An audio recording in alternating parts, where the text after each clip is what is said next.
Bob, an alcoholic. Stood at the turning point. We ask his protection and care with complete abandon. And this brings us to step 3, which really is the turning point. It's not the destination. It's the repositioning that from this moment on, I'm going to start living my life on a different basis. The basis of trusting and relying upon God. We trust infinite God rather than our finite, limited, weak, pathetic, ridiculous selves. I think this is a big deal. In all the years that I came in and out of Alcoholics Anonymous, I could never make it this far. Even though I could placate a little bit of a lot of Alcoholics Anonymous, I could go to meetings. I even took a stab or two at some prayer occasionally in moments of desperation, but I never could get this far. It's hard to make a decision to abandon yourself to seek a new manager if you secretly don't think that you can't manage now that you're sober. I thought my life was only unmanageable when I was drinking. I thought that, here's what step 1 read in my mind. We admitted we were powerless over alcohol, and consequently, my life had become unmanageable. But it doesn't say that. As a matter of fact, my life is more unmanageable with sober than it was when I was drinking, because that's when my emotions become the rawest. That's when my head is the clearest, which means that my enemy is on more solid ground now. That's where that's where my life is the most unmanageable, because I'm trying to run the universe without the benefit of anesthetic, and it's a tough deal. So this is the turning point where we make this decision. But like all decisions, I'm heading out to Spain Sunday afternoon to meet my sponsor over there to do some stuff, and I've made the decision. I'm going over there. But have you noticed I'm still here? I have to take a lot of steps in order to carry out the decision. And I believe in my experience that the whole purpose of Alcoholics Anonymous is to help facilitate a decision that we cannot seem in and of ourselves to carry out. I am blocked from carrying out the decision. And so the rest of the step 4 through 9 is designed to facilitate this decision. I think it is the purpose of an AA. I heard, I was around Alcoholics Anonymous for a number of years, and in 1978 I tried to kill myself as a result of trying to stay sober and failing, and I went to a lot of meetings in that time. I had therapy, I did a lot of stuff, and I didn't understand what was going on. And you know what I think one of the great tragedies would have been if when I was standing on that bridge in Pittsburgh in 1978 trying to get up enough courage to kill myself, if I would have succeeded of overcoming the fear and leaping to my death, I would have died secretly believing that I had tried Alcoholics Anonymous and it didn't really work for me. And in actuality, all I'd done was go to a few meetings and try not to drink. I had never really done AA, but I didn't know that because I didn't know what was here. And there's a lot here. There's a lot, and it doesn't matter if you're sober 40 years, there's more here for you than what you've got so far. There's always more. You cannot outgrow Alcoholics Anonymous. And the experience of all of us is no matter how far we've come, spiritual growth is like walking towards the horizon. You can walk for years and make incredible progress, and when you look up, the horizon's still way out there. And it does not mean you haven't come a long way. It's just there is no destination here. There's only a journey. And you got to keep your feet moving. And the joy is not in the destination. We're destination people. The joy is not in the destination. It's not in the arrival. It's in the journey. if you can wake up enough to appreciate the journey. And it's a beautiful journey. My sponsor got on a kick when I was pretty new, and he had me read page 60 through page 63. It seemed like every day. It seemed like that became the only thing he would say. Every time I could be dying of a brain tumor, and he'd say, I'll read page 60 through 63. I mean, it was just, whatever the crisis was in my life, read page 60 through 63. Whatever was going on, read page 60 through 63. I just got a raise at work. Good. Read page 60 through 63. I mean, it was just like, wow. And so I do that with the guys I sponsor, but I learned from my own experience, I have them change it and read it in the first person. It's written in the third person. It's like a whole blanket group of those alcoholics. But I have them change the pronouns from the third person to the first person. And I'm going to read a little bit of this in the first person. You'll see it might mean a little bit more to you. It's in the middle of page 60. It says, our description of the alcoholic, and that's page 20, 21, the doctor's opinion, more about alcoholism. The chapter to the agnostic, which we just finished, and our personal adventures, our experience, before and after. Now here's a question that comes up a lot. Before and after what? Before and after drinking?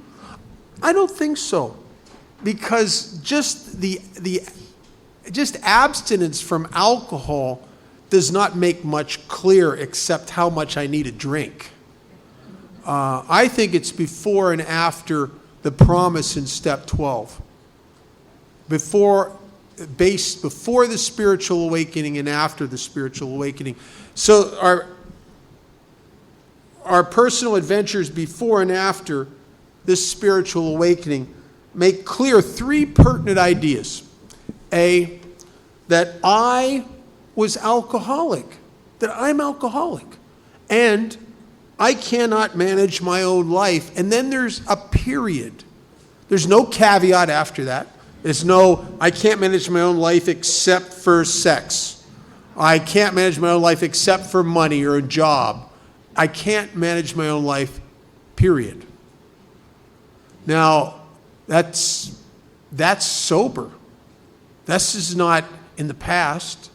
This is not before. I think what's misinterpreted in the steps on the wall is it said had become unmanageable. That could be interpreted as had, like back then when I was drinking, of course. But now that I'm sober and thinking clearly, let me at my life. And there's a thing we used to talk about back in the 70s, you don't hear it so much anymore, the second surrender, where we are brought to Alcoholics Anonymous, beaten half to death by the bag and the bottle. And then in our abstinence, sometimes years into abstinence, in sobriety, going to meetings in the fellowship of Alcoholics Anonymous, we're surrendered by life itself.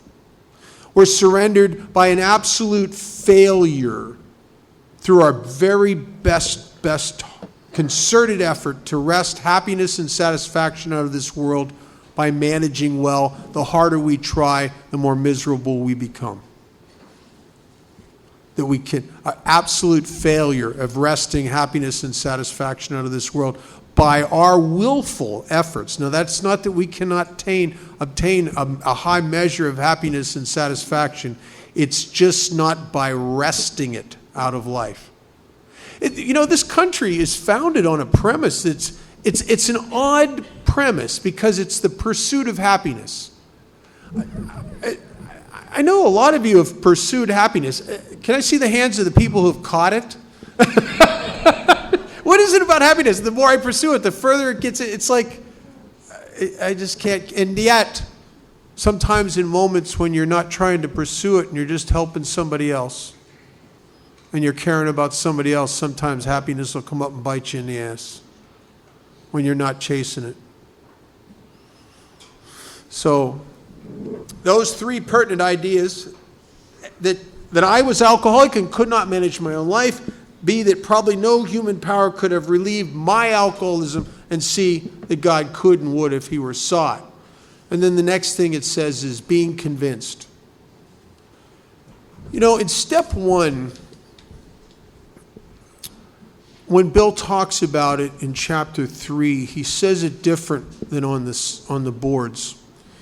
He said that we learned we had to fully concede to our innermost self that we were alcoholics. This is the first step in recovery. I think that there is a place in all of us that is beyond the cognizant chatter in our heads, that's beyond intellectual knowledge, a place where we just kind of get stuff, where we connect the dots. And Chuck Chamberlain, who was my grand sponsor, used to say that recovery is an inside job. It's not something of the mind, it's something of the heart. And throughout the whole process in the steps, it's going to be using words that are beyond intellect. Like being convinced is not, can you understand? It's not convinced is not cognizant, it's experiential. It's complete. It's Tao.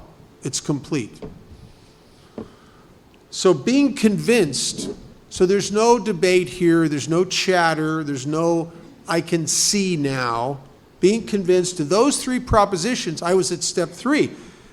Well, the word decision in step 3 comes from the Latin word scisere, meaning to cut. It's the same root word as the word scissors or the word incision. When a surgeon cuts into a patient, you make a decision, you cut away all the alternatives. Most decisions are what people refer to as self-evident. Very little decision ever has to be made in sobriety. God just makes it all. He just goes through your life, and if you're patient, he'll cut away the alternatives, and it becomes self-evident. And that's what step 3 is. If the ABCs are true, which is the essence of step 1 and step 2, if you're alcoholic, which pretty much means you've got a terminal, hopeless disease you can't think or will your way out of, you're dying, that you're alcoholic and you can't manage your own life, which means that you can't make your emotional and mental state better no matter how much you want to. You can't change your inability to have relationships with people. You can't change your effectiveness in the world. You can't manage your own life. And B, that no human power could have relieved your alcoholism.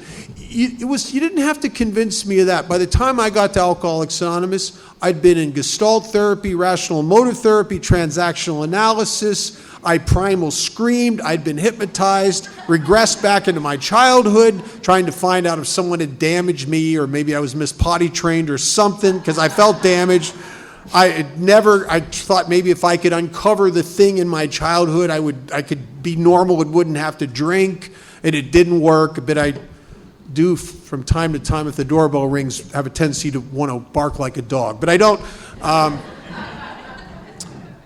I tried every medication. I had several diagnoses, and I have copies of several of the DSMs, and the DSMs change all the time. They change the names. It's odd how they just rethink that every few years. I understand why I was diagnosed the things I was diagnosed. It fits if I explained to you how I felt, it looked like clinical depression, but it wasn't. It was spiritual depression. You know how I know, and I'm not a psychiatrist. You know how I know that? Because I took the treatment for clinical depression and I got worse.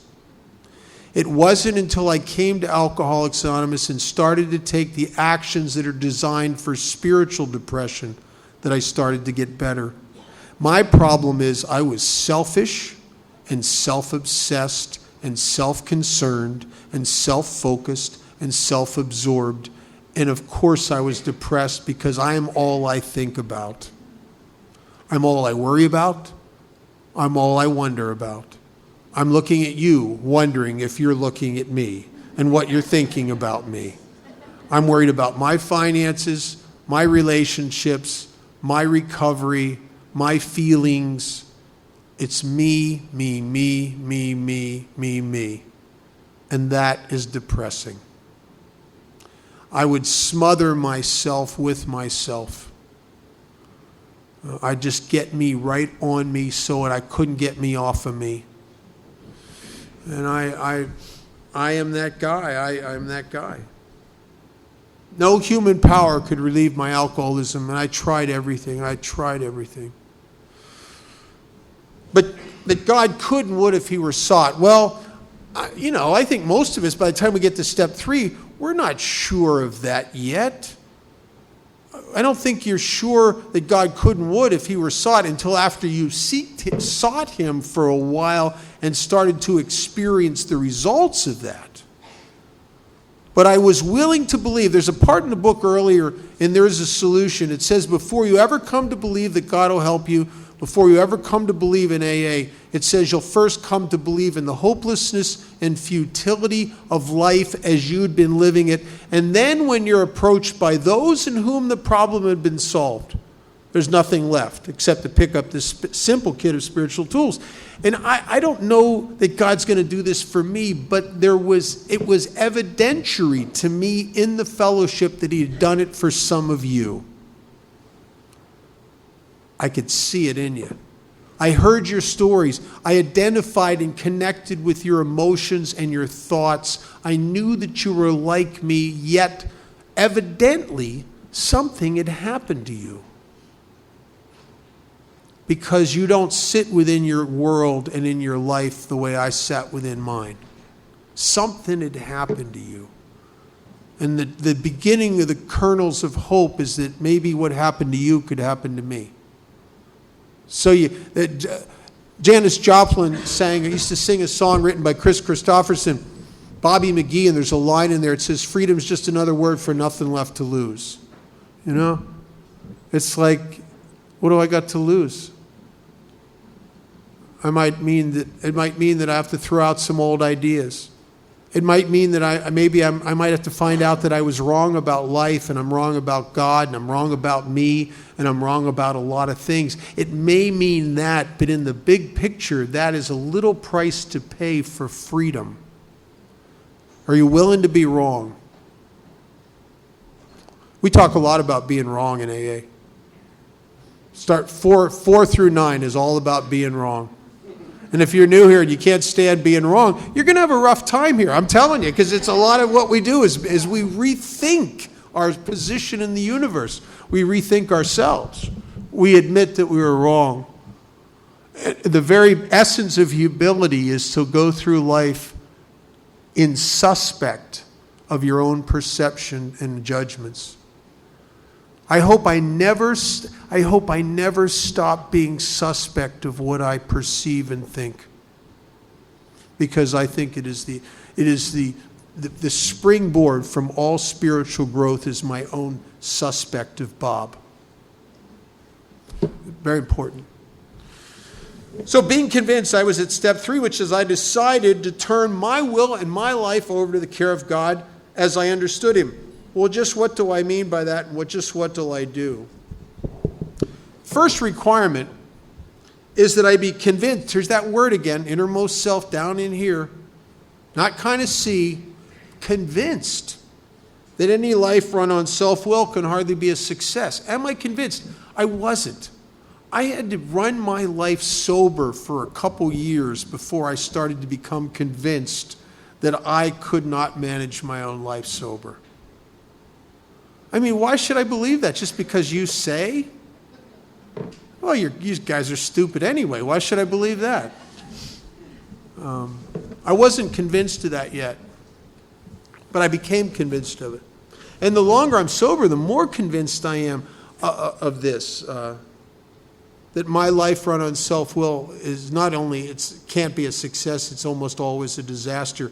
If you were to take the last 36 years of my life and you were to highlight every spot where I was having a problem, whether it was an internal problem with my thoughts and emotions or an external problem of conflict with an employer, a relationship, people in AA, people in the world, and you were to send into these problem areas a CSI team to find out what's the root of what's going on here, I'm telling you, you'd find my DNA over all of it. I am the source. I am the root of the problem. And then this next couple sentences is what I couldn't get this for a while. I remember reading this, and Bill makes a tremendous analogy when he's talking about how run on self-will, we're always in collision. I don't see that. I don't even see that I'm running my life on self-will and I'm sober. And then this analogy that he says that we sober, running our lives are like actors who want to run the whole show. We're forever trying to arrange the lights, the scenery, the ballet, the rest of the players in our own way. And then it goes on to say something I secretly always believed, that if my arrangements would only stay put, if only people would do as I wished, oh my God, this would be frickin' paradise, right? Everything would be good, not just for me, because I'm not. It's not that I'm playing God. I'm a benevolent God. It'll be good for you too. I mean, I think globally, this is really best for everyone. I mean, and I would read that, and I swear to God, I couldn't see it was me. But I'd go to my group business meeting, and oh my God, I could see people in there running the show. Oh my God, it was so clear to me. There's a lot of people in AA that are control freaks trying to run everything. But I can't see it in myself. And in step 4 in the 12 steps and 12 traditions, it says that we will be quick to see our defects in others before we could ever see them in ourselves. I could see when you're doing stuff like that you're trying to control everything. I could be taking the exact same position and actions, and I'm not trying to control anything. I'm trying to make things nice. All right? You're controlling things because that's there. But this is the right way. I like to take my resentments global. I mean, I'd get in fights with people in AA, and my justification is, this isn't about my way. My sponsor would say that to me. You're just trying to get your way. No, this is for the good of all of AA. You know, I like to take it global. You know, and I couldn't see that it was me. And there's something that happens when spiritual ideas, God's grace, and the pain of being who you are all come together at the same time. Change is often, and awakenings are often initiated. And I was having that kind of day that, a lot of guys like me have. We're just kind of uptight.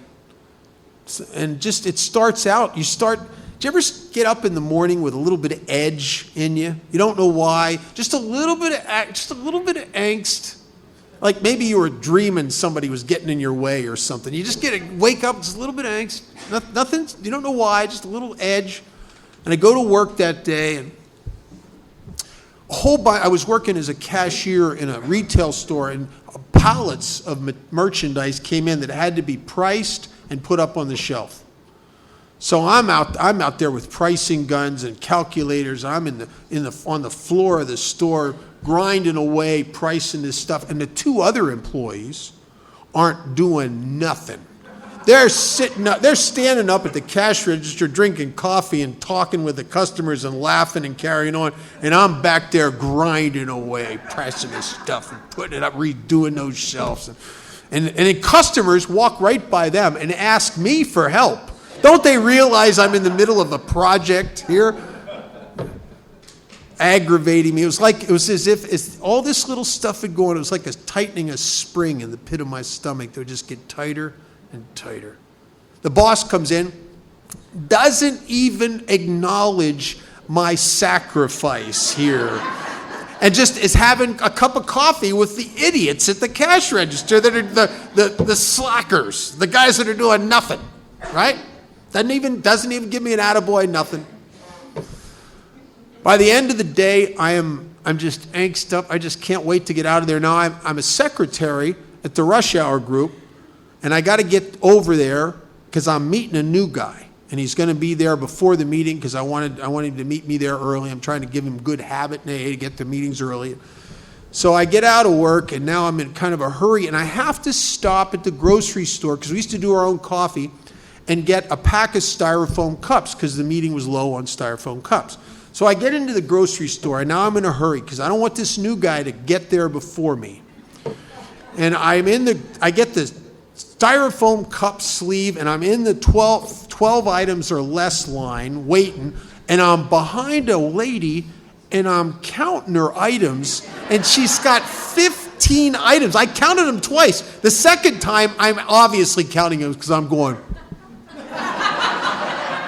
like that, right? I wanted to choke her. And I don't say nothing. I just tighten that screw up a little tighter in the pit of my stomach. I wanted to go back and get the manager. I wanted, if I wouldn't have been under the gun time-wise, I'd have got that manager, I would have made him count them underneath the 12 items. But that just slowed me down, so I just tightened that spring up a little bit more, got out of there. Now I'm in a hurry. Now I'm afraid I'm going to be late. So I get in traffic, now I'm speeding, and I'm on one of those, I'm on Maryland Parkway, which is 3 lanes one way, 3 lanes the other way, and it's heavy, it's rush hour traffic. You can't go very fast no matter how angry you get at the cars in front of you. They do not move any faster. And I'm in what's supposedly the passing lane behind a woman going in 5 miles an hour below the speed limit, and there's a space opening up in front of her where I could have been up there, and she's going slower than everybody else in the fast lane, which is making my head want to explode. There was a point there, I remember thinking to myself, I'm going to floor it. I'm going to drive us both into oncoming traffic, and we'll probably be killed, but she'll see. But I didn't do nothing. I just tightened that spring up a little bit more, and I got to that meeting. And that new guy was already there, and he's sitting in the back of the room. I said, get up, sit up here, right up here. Made him sit right in the front row. I laid the literature out, and I take my time because I can lay some literature out, I'm telling you. It's very impressive. I wait for the perfect chairman and co-chairman to start this meeting up. And I get the 2 guys that are going to lay the message of Alcoholics Anonymous out for my new guy. I told the one guy, I said, look, we got a new guy here. Let's not read chapter 5. Let's read chapter 3 for the new guy. And he said, yeah, sure, whatever. They start the meeting, and the guys, they're starting to read chapter 3, and I'm just sitting there and watching my new guy, and I can just picture him getting a year mentioning my name. It's just going to be great, right?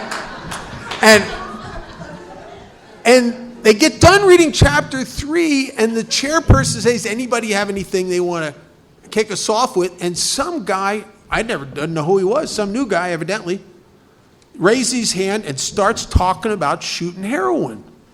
Well, some old guy who doesn't know anything about drugs cuts him off in the middle of his share and yells at him, you can't talk about that here, this is AA. Somebody else jumps the old guy saying, hey, this is AA, he can talk about anything he wants to talk about.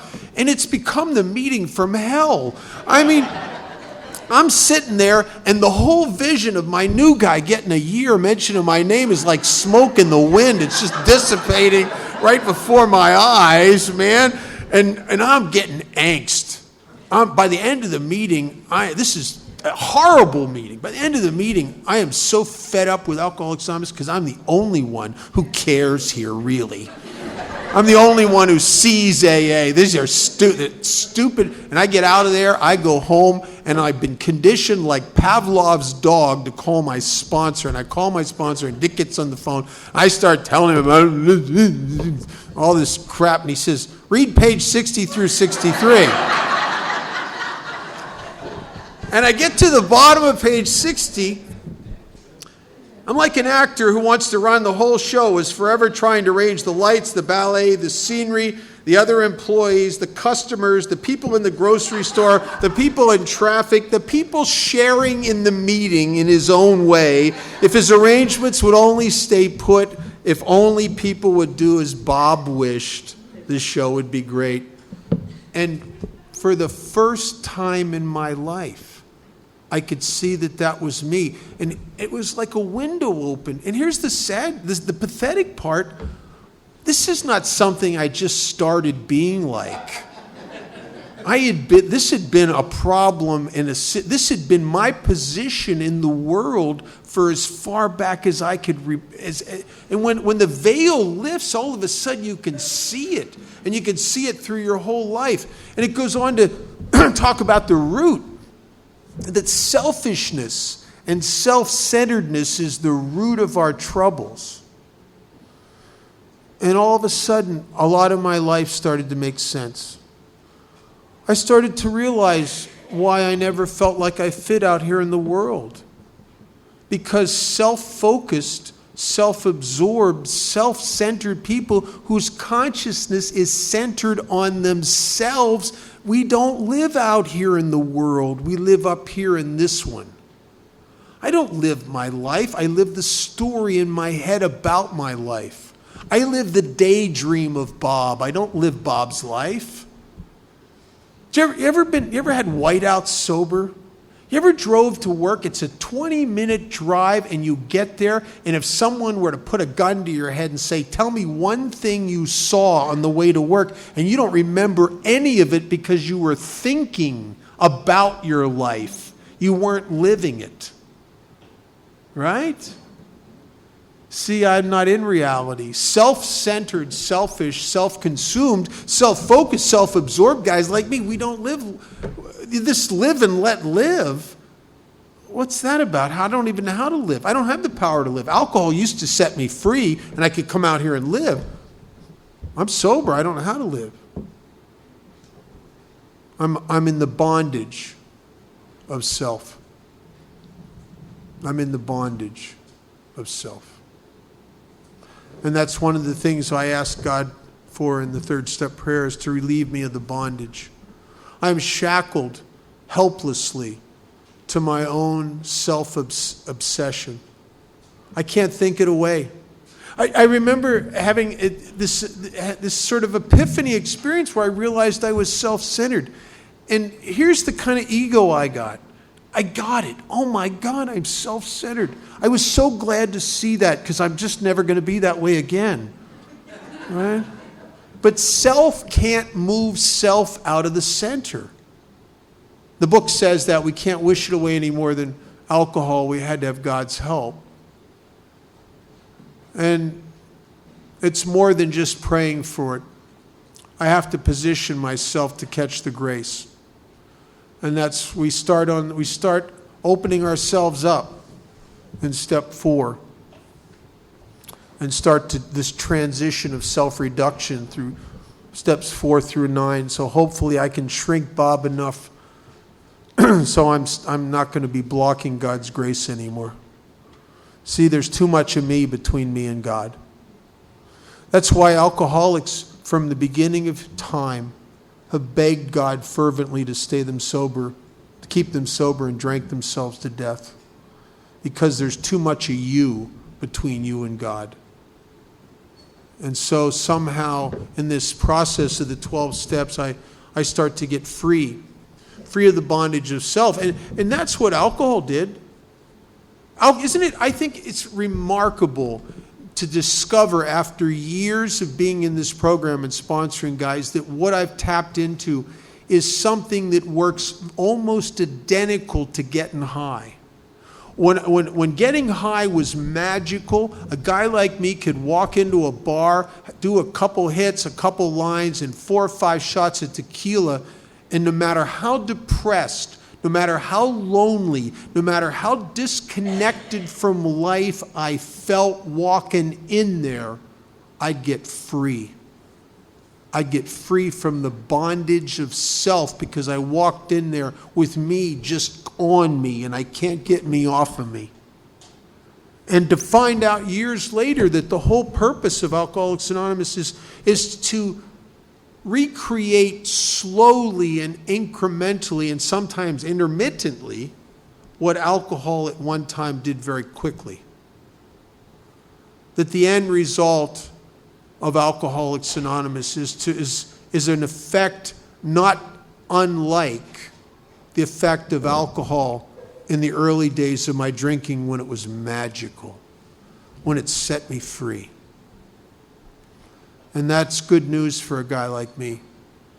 Because when I got sober, if a genie would have popped out of a bottle and said, Bob, I'll give you one wish, it wouldn't have been sobriety. I think if I could have been honest with myself, I would have said, why don't you give me 5 years of feeling the effect of getting high like I had when I was 18 years old.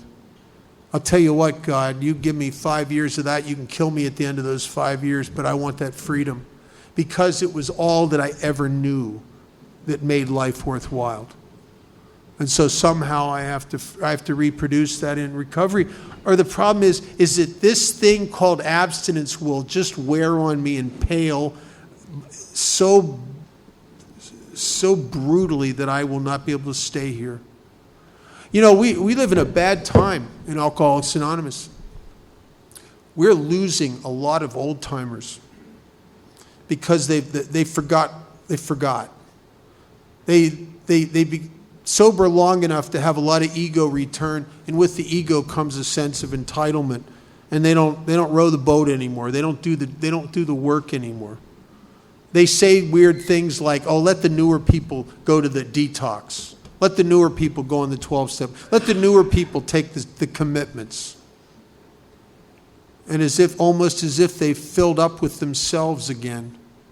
Selfish, self-centered, uncommitted. Their words may speak of a dedicated member of Alcoholics Anonymous, but their feet make a liar out of them. And we're losing them. In the last 6 months, 5 people with over double-digit sobriety committed suicide that I know of. One was a woman who helped me tremendously. She had over 43 years sober. She put a bullet in her head. Hadn't had a drink. Alcoholism killed her. She hadn't had a sponsor in many, many years. She hadn't helped anybody in many, many years. She went to a meeting once or every couple months to see old friends.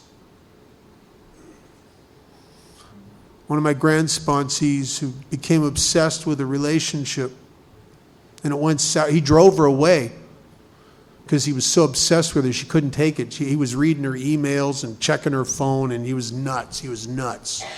And she left him, and he couldn't take it. And he hung himself outside of her window.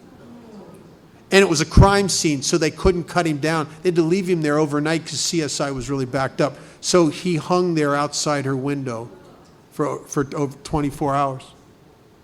All right? I've seen so much of this in people who drink again. Or even worse, we live in a society, you feel bad? Take this. What has happened to us that we have, as if we have some divine right to not feel anything?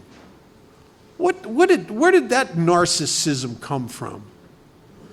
With it, we must transcend human being. I see guys all the time that are going through deaths in their family, divorces, and they're depressed, and they start taking medication because somebody convinces them there's something wrong with their brain chemistry and they need medication, because that's why they're depressed. No, you're depressed because your wife left you. You should be depressed. Right? I mean, if you weren't depressed, there'd be something wrong with you. When my mother died, I was depressed. I loved my mother. I should have been depressed. And isn't it odd that the things that make us uncomfortable move us and change us? Every bad spot I've been in sobriety, I've had 2 marriages, 2 divorces. I found out one of my first wife was having an affair with a guy that I sponsored, my best friend. All these terrible emotional turmoils all brought me to being more than who I was. Absolutely, absolutely. And I don't need relief from me. I need to experience me. Sometimes it's painful. Sometimes it's difficult. So I go out and I work with newcomers. and buy myself little. It's so, I'll tell you something. There are times in your abstinence when all of a sudden you'll just get so on yourself with emotional pain, and it's like a fog just rolls in of self, and you can't see nothing except you. That's when you need a CNI newcomer to walk you out of the fog. Nothing else works. Mari, take me off the hook. My name's Mari and I'm an alcoholic. Hey, Mari. I think at some unconscious level we take steps 1 and 2. We talk about how we can take them in here, but I'll give you my example of coming to step 3. And what happened to me is I had 4 months sobriety, but I had not found a God in my own understanding. And I went back drinking. I won't get into the reasons that I had at the time for going back drinking, or the necessity I had for changing my consciousness and getting out of self, or the reason I had one more time for oblivion after where I had come from, being in the street, being everywhere, being in mental institutions, why after 4 months of sobriety I should drink one more time. I won't get into that at all. All I will tell you is this. Some people came, plus the man who had 12-stepped me, and they didn't give up on me. And I think it's very important that when people go back drinking, that we do try and keep contact with them. Sometimes we just say, well, let them drink. But these people wouldn't give up on me.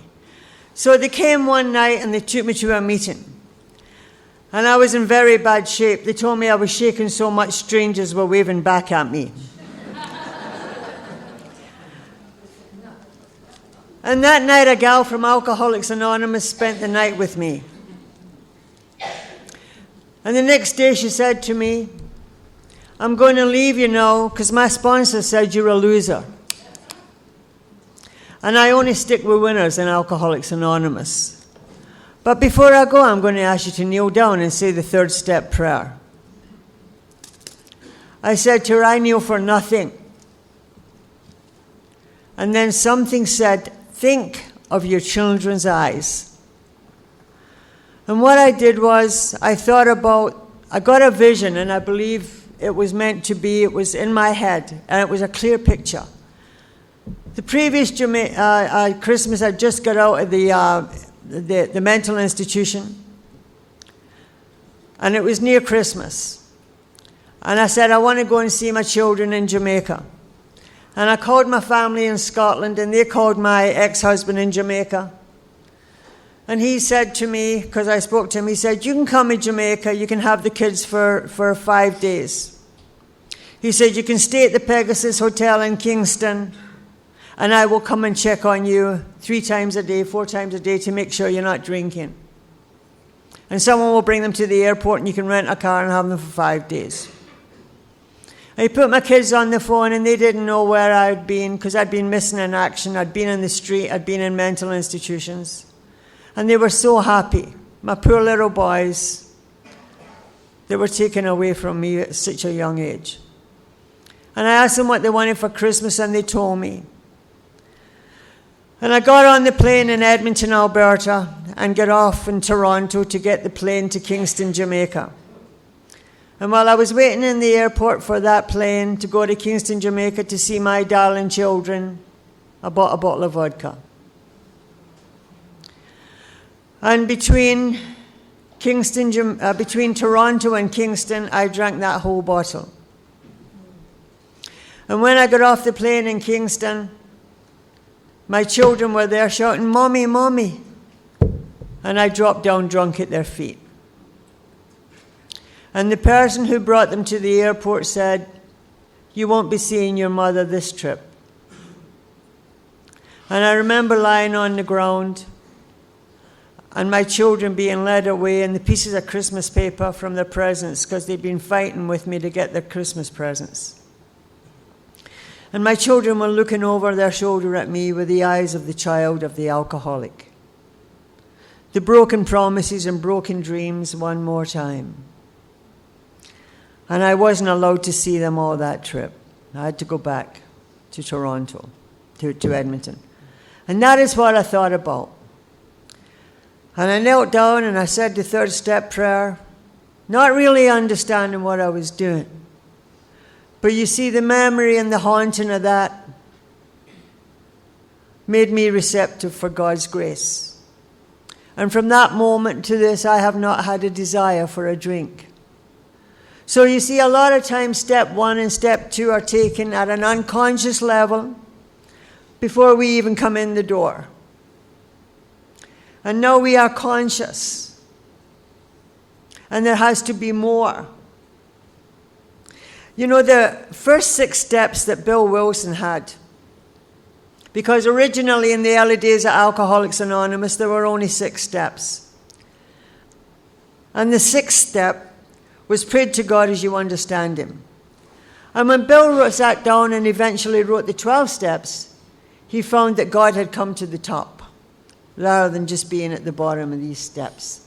And I think that's what he is. You know, I love, when I have made that decision to turn my will and my life over to the care of God, as I understand him. I don't really understand God.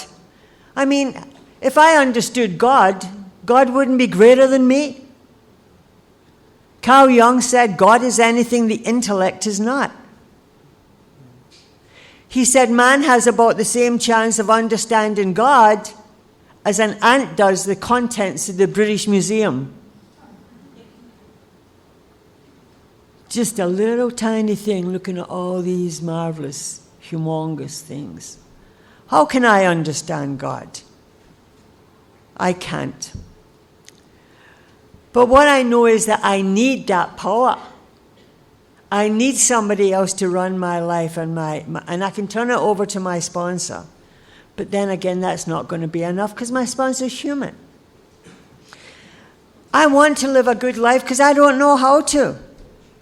I don't know how to live a good life. I don't know how to go into a store and if I can't afford something, just decide to take it and not think about the consequences. I don't know how to drive in the street and not get aggressive with somebody who's trying to overtake me. Everything, the world is perceived to me, it's just it's a danger zone. And I've always got to be right. It says at the bottom of 61, is he not even in his best moments a producer of confusion rather than harmony? I have an amazing ability to make benign, well-adjusted people behave like morons.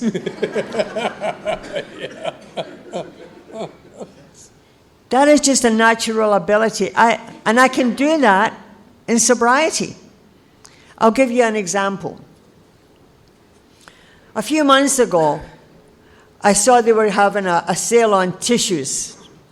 You know, boxes of tissues at my drugstore. So I decided I was going to go down there and get a deal.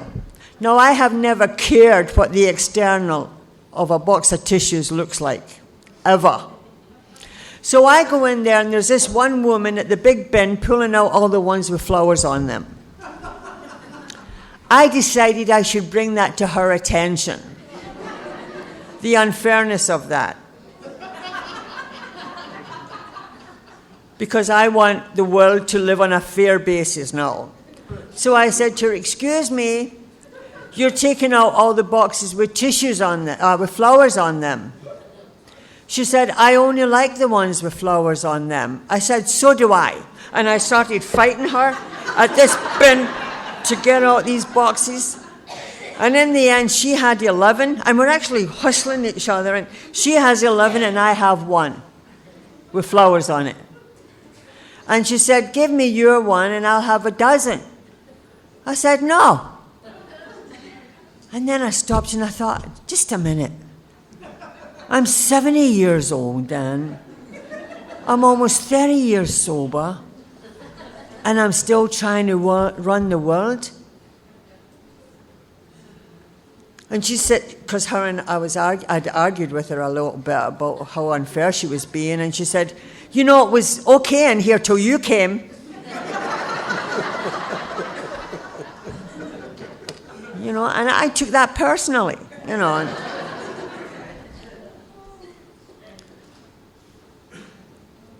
it's such a simple little thing, but I was ashamed of myself. And I thought, how can I do this? Well, you know, I don't want to be a producer, a confusion. I want to create harmony in the world. And so I don't know what is wrong with me, but every now and then, and I think it's because sometimes I forget the ideal that I'm supposed to be living with here. What is it?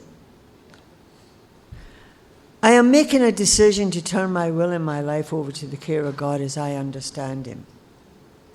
That is in every area of my life. And that is always trying to live according to what it shows here. The show has never come off very well for me if it's not other directed, if it's just directed by me. I have been running to run life from when I was very, very young. And if people didn't do what I wanted them to do, then because as a young child I was a bit of a brave heart, I would have fights. If you don't do what I'm going to do, I'm going to slap you. If you don't like me, I'll slap you. Do you love me? No, take that. Always trying to get the people and places and things to behave the way I wanted them to. And it never worked out. You know, when you look on page 62 and it says, selfishness, self-centered, that we think is the root of our trouble, driven by 100 forms of fear, self-delusion. What is self-delusion? Self-delusion for me that the world wasn't living and giving me what I needed to have a happy life. I never thought about you. It was all about me. I could say to you, how are you? And I had a 1-second attention span in listening to you. And the only reason I'm saying how are you is because I want to tell you about me. Because there is nothing else. I am deluded in self. There's nothing external. You know, there was an old, do you know, has anybody ever read about Plato's cave? When he's in there and it's just, they're just sitting looking at the shadows on the wall and don't realize there's a whole life going out there. This becomes their reality. The flickering shadows on the wall created by the fire. That was, I was encased in case and encased in delusion. We step on the toes of our fellows and they retaliate. I don't expect you to retaliate. I'm always hurt when you retaliate. I want to bring it to your attention. You're not living right. And I don't want you to tell me that I shouldn't be telling you that. Because I know what's right. The other day I was in a dress store. One of the women put back 2 things wrongly on the hanger. And they fell off. So I went off, because one of the amends I make to the world is I pick clothes that have dropped off the floor. But that's when I don't see who did it.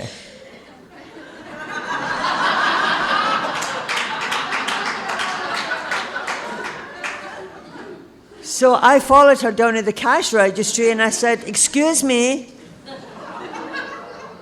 you didn't put them on the hanger properly, and because of the cuts in the store now, they don't have a lot of attendants. She says, what are you? And she used an expletive. And she said, what are you, the effing fairness fairy?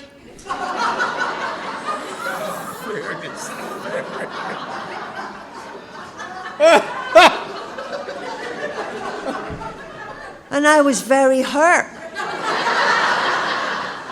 And I tried to tell the girl at cash registry, I was just trying to do the right thing and make sure that you guys are not overworked. And she said, could you just move over and let people cash out? So I was utterly rejected one more time. I know. You see, only you understand.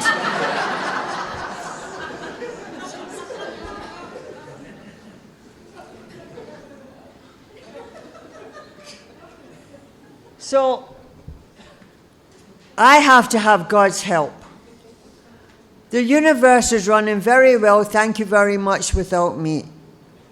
It had been running very well even when I was drunk. It is only me who lived in a world of confusion and harmony. I certainly created it. But now I have to trust in God, that God is running the show, and I've just got to comply. How do I comply? I make a decision. First of all, I've got to be willing. How am I made willing? I am made willing because I have been scorched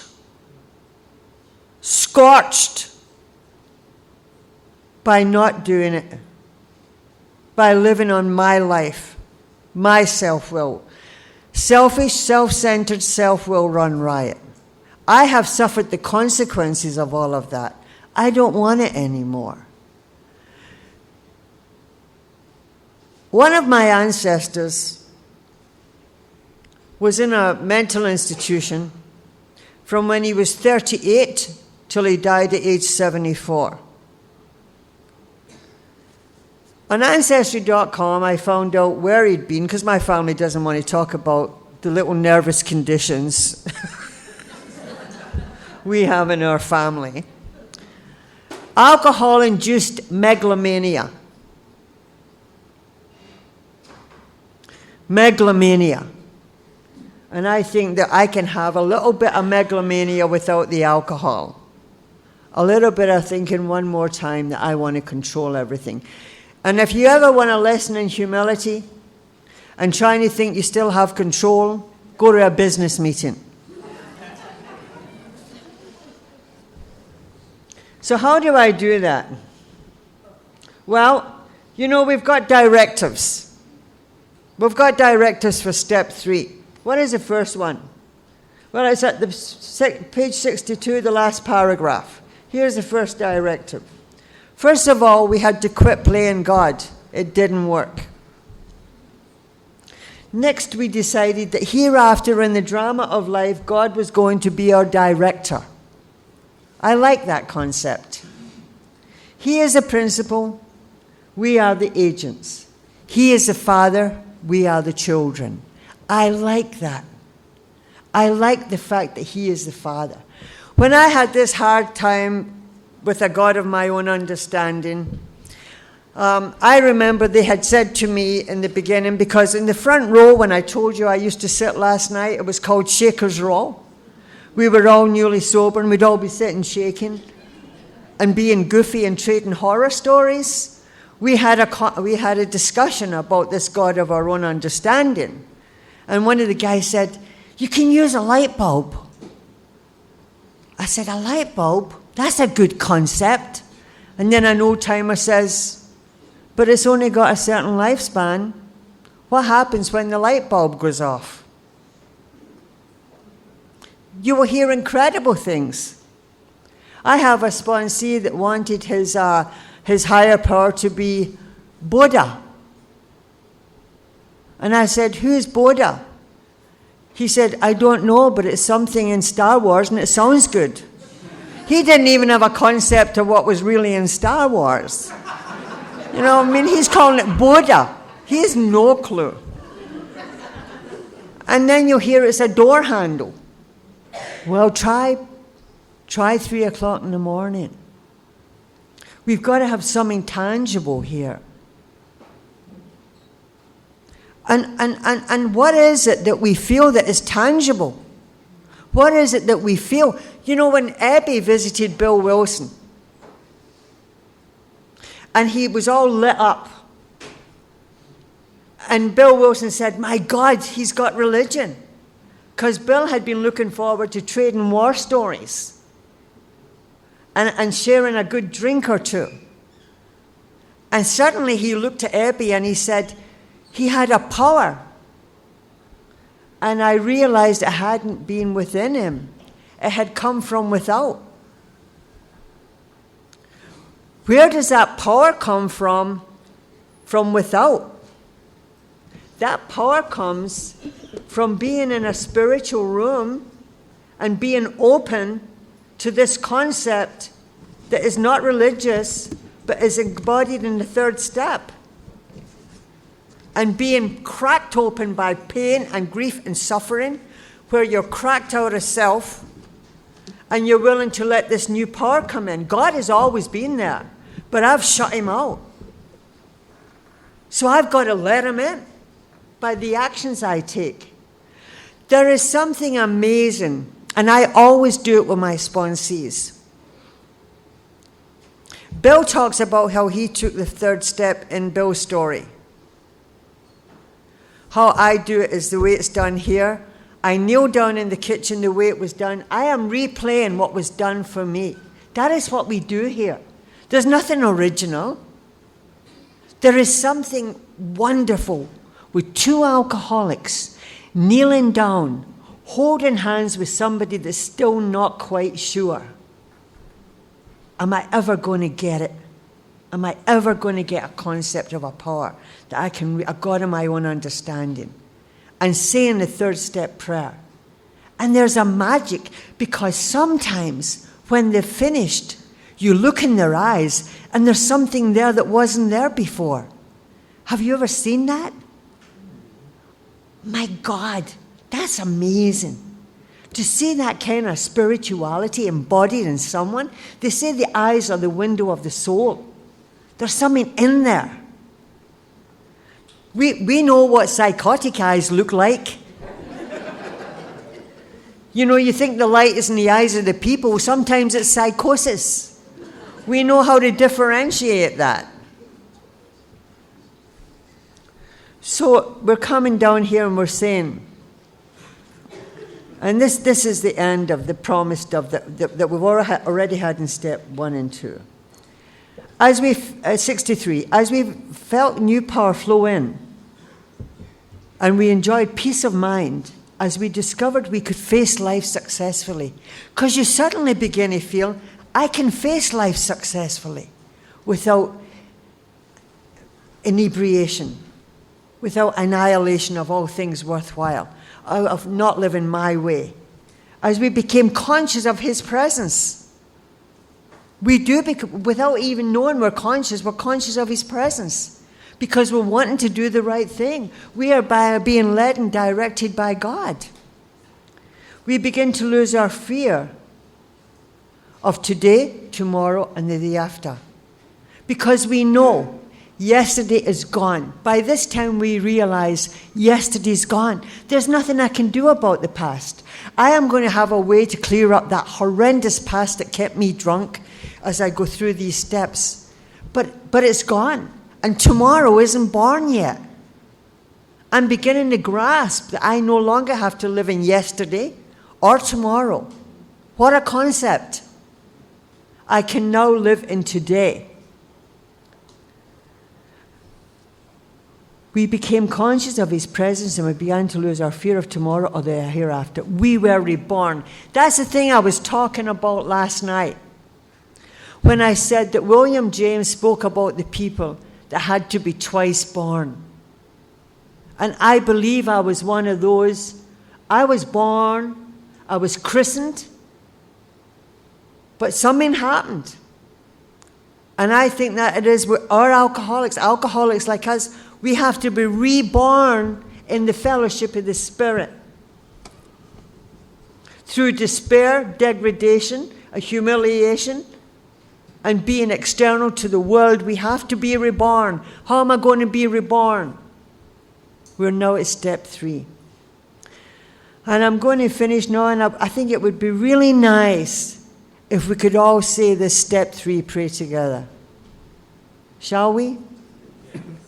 God, I offer myself to thee, to build with me, to do with me as thou wilt.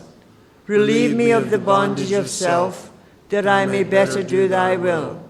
Take away my difficulties, that victory over them may bear witness to those I would help of thy power, thy love, and thy way of life. May I do thy will always. Thank you.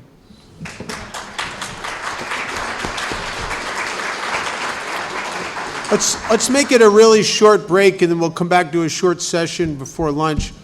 8 minutes, 12 seconds. Good stuff. Good stuff. I was thinking Now we're going to start into one of the steps that is very confusing to a lot of us. And I was very confused about it. A lot of us seem to be. If there's certain pratfalls or pitfalls in AA that I've noticed over the years. If I run into somebody who's drank again after many years of sobriety in AA and they're in the detox, there's certain areas that as you start talking to them where they either missed something or they never did something. Sometimes it's amends, sometimes they never sponsored anybody, it's not unusual that they never really did the house cleaning, even though they made a cursory in treatment life story of everything they were ashamed of, but they never did what the book talks about. And consequently, they never had enough ego reduction in their life to bring God in. They remained too full of themselves and too right about stuff. And on the bottom of page 63, now this is immediately after saying the third step prayer, which a lot of us just said before the break. It says, next, we launched out on a course of vigorous action, of which a personal house cleaning, which many of us never attempted. Though our decision, step 3, though our decision was a vital and crucial step, it could have little permanent effect unless at once, could be 2 years, unless at once followed by a strenuous effort to face and be rid of the things in ourselves which had been blocking us. And I took my third step on my knees with another member of Alcoholics Anonymous at almost a year sober. I did a fourth step right after that, but it was not the process in the book. And so I found myself for several years suffering from untreated alcoholism in the rooms of Alcoholics Anonymous. And I was exactly what it was talking about here. It says this third step will have little permanent effect unless at once followed by a strenuous effort to face and be rid of the things in you that are blocking you. Blocking you from what? Well, from a couple things. One, from carrying out the decision in step 3. I would get down on my knees every single morning and say the third step prayer and get up off my knees and go to work, and I'm in my head running the universe, right? It was almost, no matter how great my intention was to carry out the decision in step 3, I was blocked from doing it because I hadn't done the rest of the work. I was also blocked from God. I had no conscious contact with God, even though I had taken enough actions by this time to have secured a strong faith in God. I had seen his evidence in my life, and I had absolute faith, but I didn't have any trust really, and I didn't have any conscious contact. And I was also not only blocked from carrying out the decision in step 3 and blocked from the God within me, but I was also blocked from other people. Abstinence can be a lonely business when you're fully yourself. AA can be a lonely place when you're full of yourself and you just sit there and notice what's wrong with everybody. It's a tough deal. And I couldn't hold a job. I was at odds with everybody. I would take people's inventory in AA and then want to tell them what was wrong with them. And I had some guy, and one, there's symptoms of self-obsession, okay? Judgmentalness is a symptom of a person who's playing God. Seriousness. When you're the center of the universe, crap's heavy. I mean, there's a seriousness about the self involved. I had someone accuse me after a meeting of having my sense of humor surgically removed. I mean, I was self-righteous. I was serious. The book says we're not a glum lot. Yeah, I was a glum lot. There was no joy because I was blocked. I'm not free. I'm not free to connect with God. I'm not free to claim my inheritance, and I'm not free to be connected with you. I'm in the bondage of self because I haven't done this next piece of business, which is designed for ego reduction at depth. Harry Tiebout talks about the necessity of ego reduction at depth, and begins in step 4.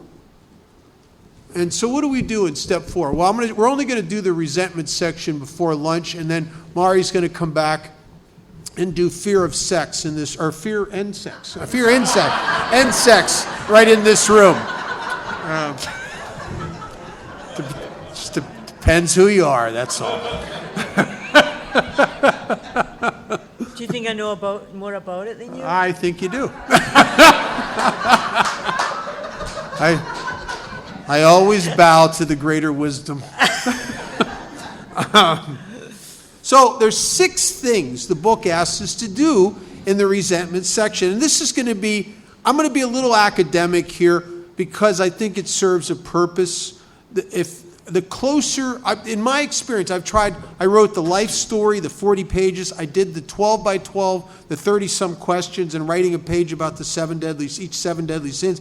I have done a lot in different treatment centers, in therapy. I did a lot of self-examination. But nothing I've ever done has changed me as dramatically as this thing we're going to start talking about. I tell you something, I've never been the same.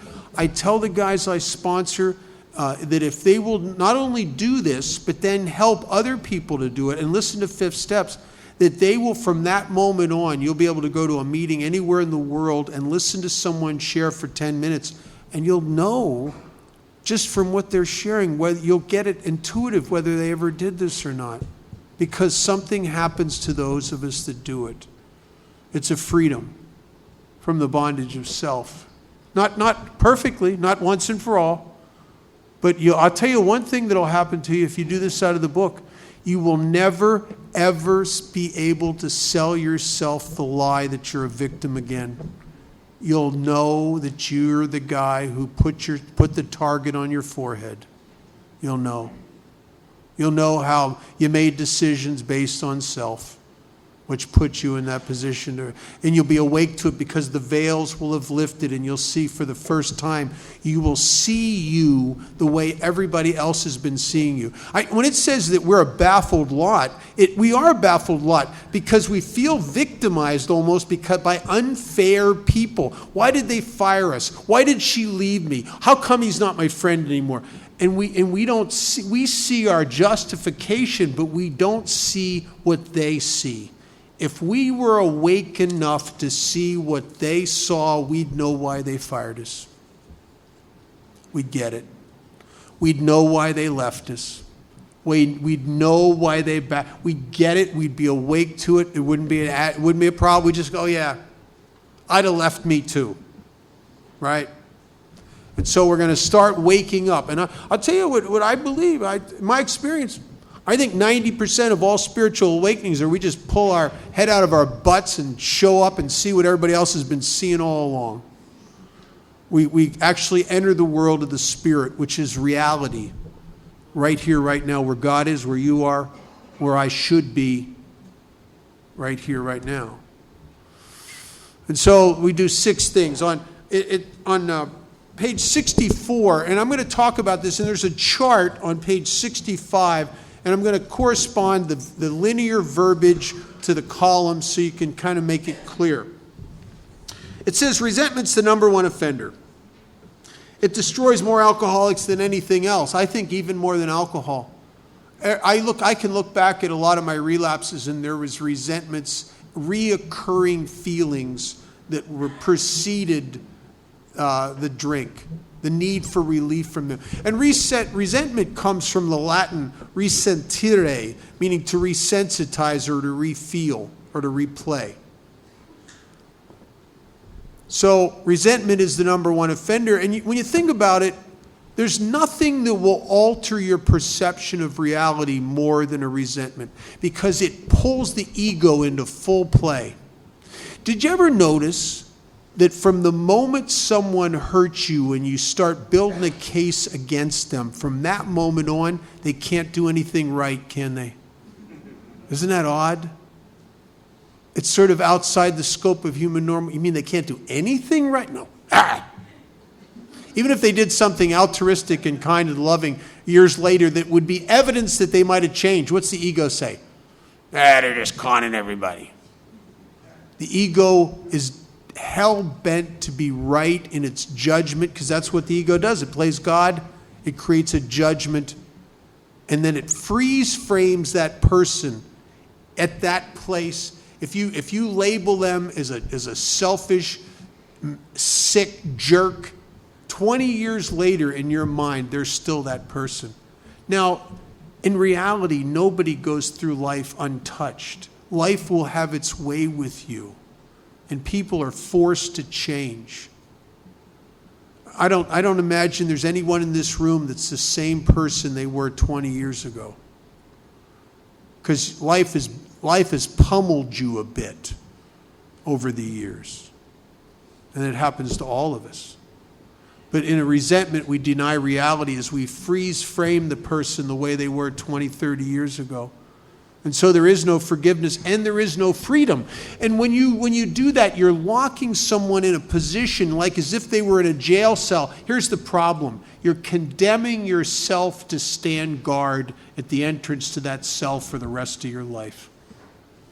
Do you ever notice how when you go around, maybe there's somebody in your family that you had a big resentment towards and a big judgment against, and you don't see them for years, and you go around them again after years, and you just can't help but look at them to see how they're the same judge, how they fit the thing you've labeled them.